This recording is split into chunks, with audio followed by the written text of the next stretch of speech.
Kalau bahasa politiknya namanya bipolar. Indonesia dikuasai oleh asing dan asing. Asing dibilangnya Yahudi, asing dibilangnya apa? Musyrikin itu. Dan mereka takut dengan kekuatan yang ketiga, yaitu kekuatan Islam.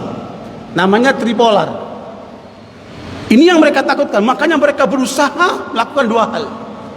Dan saya baca dari kajian-kajian Rand Corporation yang dilakukan oleh lembaga penelitian Amerika yang melibatkan ribuan para penelitinya. Mereka sekarang sedang merusak umat Islam supaya dia jadi kekuatan dengan dua hal. Yang pertama, melakukan modernisasi Islam. Maksudnya apa? Mereka akan bikin Islam ala Amerika, Islam ala Nusantara, ada Islam ala Arab, Islam warna-warni, untuk melumpuhkan arti Islam itu sendiri.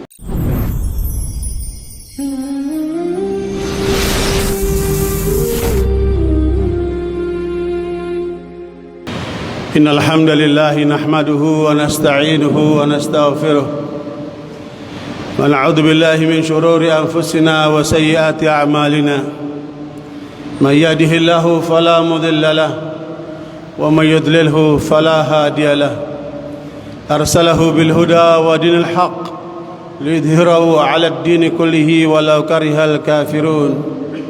أشهد أن لا إله إلا الله وأشهد أن محمدا عبده ورسوله يا أيها الناس اتقوا ربكم الذي خلقكم من نفس واحدة وخلق منها زوجها وبث منهما رجالا كثيرا ونساء واتقوا الله الذي تساءلون به والأرحام إن الله كان عليكم رقيبا يا أيها الذين آمنوا اتقوا الله حق تقاته ولا تموتن إلا وأنتم مسلمون يا أيها الذين آمنوا اتقوا الله وقولوا قولا سديدا يصلح لكم أعمالكم ويغفر لكم ذنوبكم ومن يطع الله والرسول فأولئك هم ومن يتق الله يا أيها الذين آمنوا اتقوا الله وقولوا قولا سديدا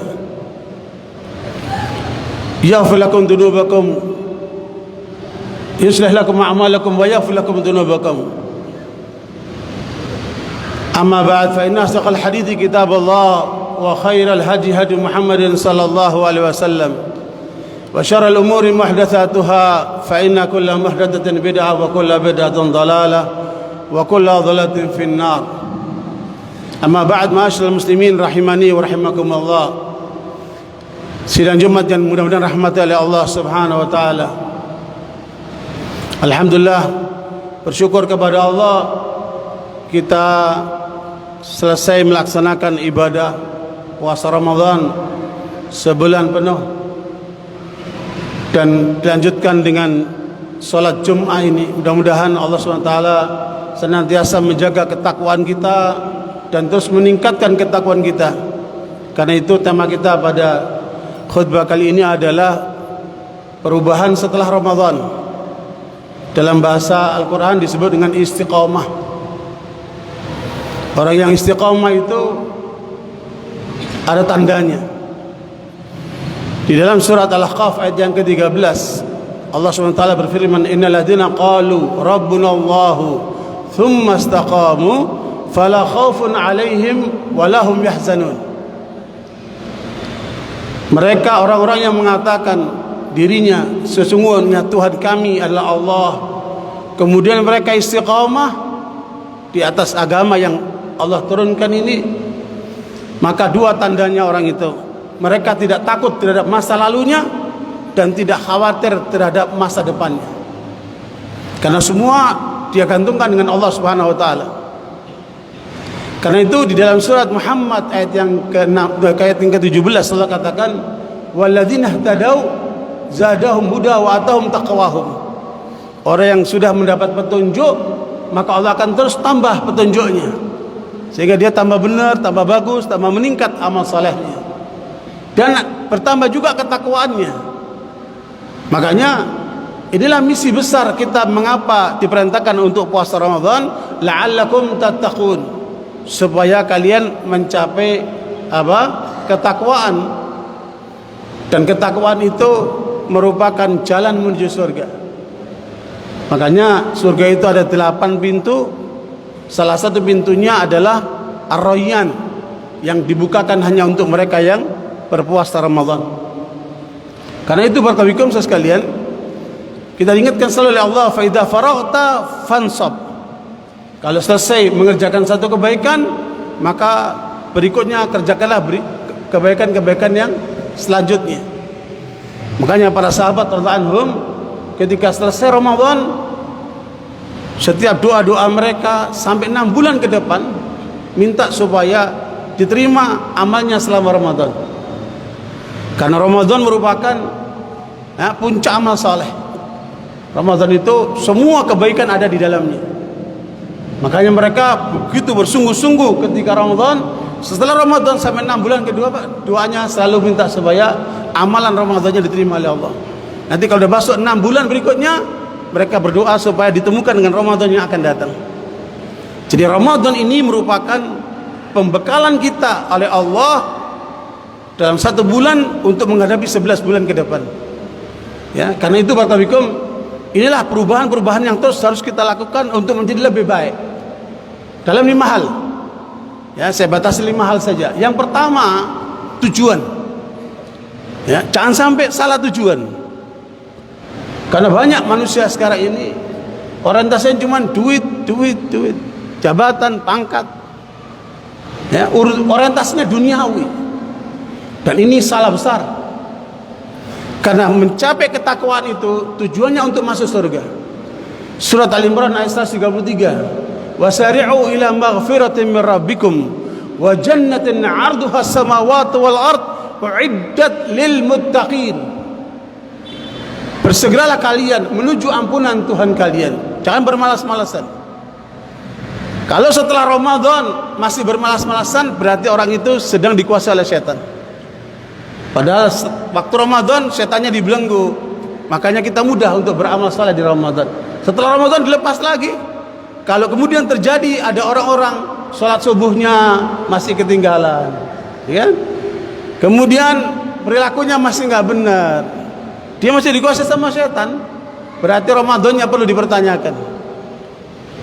Karena itu barakallahu, inilah yang harus kita capai dengan sungguh-sungguh, bekerja keras, mengejar untuk meraih surga yang luasnya langit-langit dan bumi, yang disiapkan hanya untuk orang bertakwa.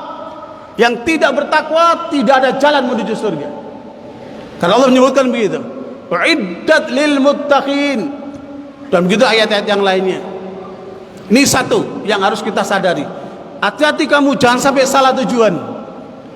Baik dalam berekonomi, baik dalam berpolitik, baik dalam berkeluarga, baik dalam bermasyarakat, apapun yang kamu lakukan, innamal a'malu binniyat. Niatnya harus benar.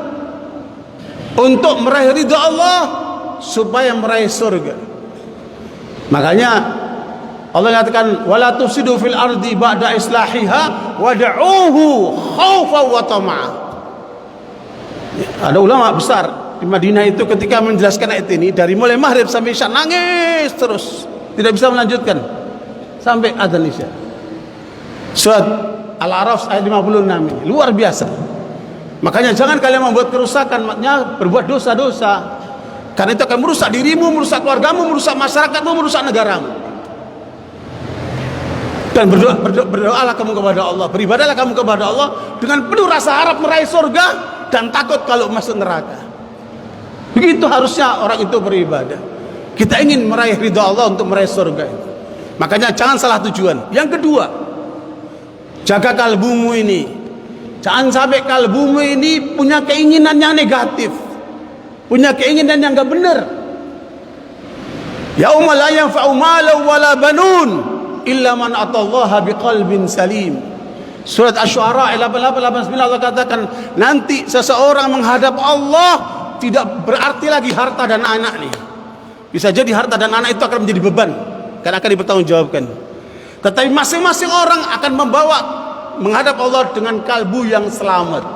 Selamat dari apa? Selamat dari akidah yang rusak, selamat dari syubhat, selamat dari syahwat, selamat daripada ketergantungan selain Allah. Ala ma khalallahu batilun. Selain Allah batil. Ketergantungan kita selain Allah batil. Qul inna salati wa nusuki wa mahyaya wa mamati lillahi rabbil alamin. Katakan Muhammad, salatku, ibadah korbanku, mati dan hidupku hanya untuk Allah. Bila itu ditujukan selain Allah, batal. Itulah arti syirik itu. Ya, menghadirkan amalan kepada selain Allah. Na'udzubillah min dzalik. Jaga kalbumu ini. Yang ketiga, jaga jiwamu ini. Ilmu pengetahuan barat gagal memahami jiwa. Psikologi itu mengatakan jiwa itu ada di otak, bukan. Jiwa itu adalah perpaduan badan dan ruh. Makanya kalau ruhnya lepas, jadilah dia jenazah. Jiwa itu perpaduan itu. Wa nafsi wa ma sawwaha fa alhamaha fujuraha wa taqwaha qad aflaha man zakkaha wa qad khaba man dassaha. Allah meletakkan dalam jiwa manusia ini potensi baik dan potensi buruk. Tergantung orang itu. Bila dia mengembangkan potensi baiknya, namanya tazkiyatun nufus, maka beruntunglah dia. Sehingga jiwanya selalu dibawa ke arah yang benar. Tapi ketika kemudian potensi buruknya itu yang kemudian dominan, maka Anda lihatlah orang-orang yang menujunya ke arah maksiat, ke penyimpangan, ke arah apa? Melanggar Allah Subhanahu wa taala. Itu kenapa? Karena jiwanya rusak. Kalau bahasa Imam Ghazali rahimahullah, jiwa ini seperti kuda liar. Siapa yang bisa menundukkan kuda liar? Kalau tidak pejoki dia stempel tuh kuda, dia akan banting-banting kuda itu ke kanan ke kiri ke depan supaya jatuh. Kita pun akan diperlakukan seperti itu oleh jiwa kita. Dipontang-pantingkan kita, tahan, kuatkan, tundukkan jiwamu sampai dia jadi delman. Apa namanya sih? Delman apa? Itu ke kanan ke kiri dia ngikut. Dokar itu sampai kelamaan meninggalkan bangil lupa dokar. Kanan ke kiri itu delman itu, dokar itu sudah tunduk dia. Jiwamu jadikan seperti itu, kendalikan dia. Jangan sampai dia nabrak-nabrak. Luar biasa. Nah itu. Inilah yang sampai pada saatnya ketika datang malaikatul maut menjemput kita. Maka saat itu malaikat mengatakan, "Ya ayyatuhan nafsul mutmainnah, irji'i ila rabbiki radhiyatan mardiyah." Wahai jiwa yang tenang, kembalilah kamu kepada Tuhanmu yang telah meridhoimu. Fadkhuli fi ibadi wadkhuli jannati. Masuklah kamu, kata Allah, menjadi hamba-hambaku dan masuklah kamu kepada surga. Ini jiwa yang tenang. Artinya jiwa yang sudah maunya ke arah yang benar saja. Yang keempat, kendalikan akalmu. Perubahan akal dari berpikir yang negatif kepada duniawi melulu, coba arahkan untuk memikirkan agama, untuk memenangkan Islam. Ya, karena otak manusia ini menurut Ibnu Qayyim dalam kitab Miftahul Sa'adah, dia memikirkan 8 hal. 4 hal tentang akhirat, 4 hal tentang dunia. Tentang akhirat itu, tentang surga itu kayak apa, jalan-jalan menuju surga itu kayak apa, itu yang kemudian dikejar sama dia. Neraka itu kayak apa, dan jalan-jalan menuju neraka itu seperti apa, itulah kemudian dihindari. Itu cara berpikir yang benar itu tentang akhirnya. Dunianya dia mikir bagaimana supaya berhasil menguasai dunia, sehingga dunianya dijadikan kendaraan untuk membela Islam. Dan kemudian bagaimana caranya supaya berhasil menguasai dunia ini. Ini orang berakal nih. Kemudian dia melihat orang-orang gagal itu, dia nggak mau jadi orang gagal secara duniawi. Dan apa saja yang menyebabkan kepada kegagalan, itulah kemudian dia hindari. Itulah orang berakal. Barakallahu, inilah akal yang harus kita punyai. 4 dalam pengendalian dunia, 4 dalam pengendalian apa? Akhirat. Jaga itu, orientasimu ke arah yang benar. Berhasil dunianya, berhasil akhiratnya. Itu baru namanya orang yang benar. Setelah Ramadannya, dia kawal itu. Kemudian yang kelima, yang terakhir, perilakunya, sikapnya. Bagaimana sikapnya itu? Dari yang tadinya mungkin sebelum Ramadan banyak perilaku nggak benar. Kemudian Ramadan awal-awal masih kurang semangat. Kemudian kedua dia mulai semangat. Di akhir dia semangat betul. Sampai ada yang i'tikaf, sampai ada yang sampai menghatamkan Quran sekian kali. Nah itulah yang Allah sebutkan dalam surah Fatir 32. thumma awrasna al-kitaba alladziina istafaina min ibadina faminhum dhalimun li nafsihi wa minhum muqtasid wa minhum sabiqun bil khairati bi'idznillah dzalika huwal fadlul kabir. Kami wariskan Al-Quran ini kepada hamba-hamba pilihan kami, tapi di antara mereka ada yang telah menzalimi dirinya, muslim tapi perilakunya menyalahi syariat Allah, ya, perintahnya diabaikan, larangannya malah dikerjain.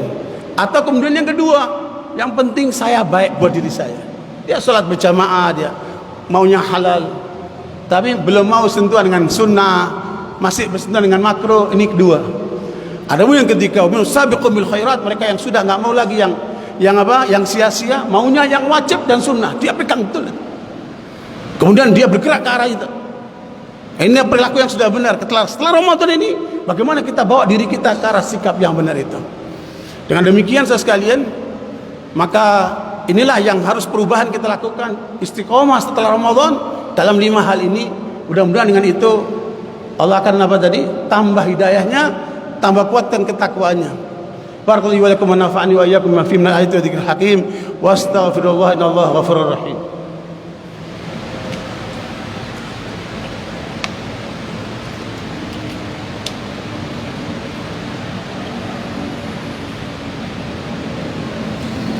Alhamdulillah wa kafa wa salatu wa salam ala rasulil mustafa wa ala alihi wa sahbihi wa man waffa.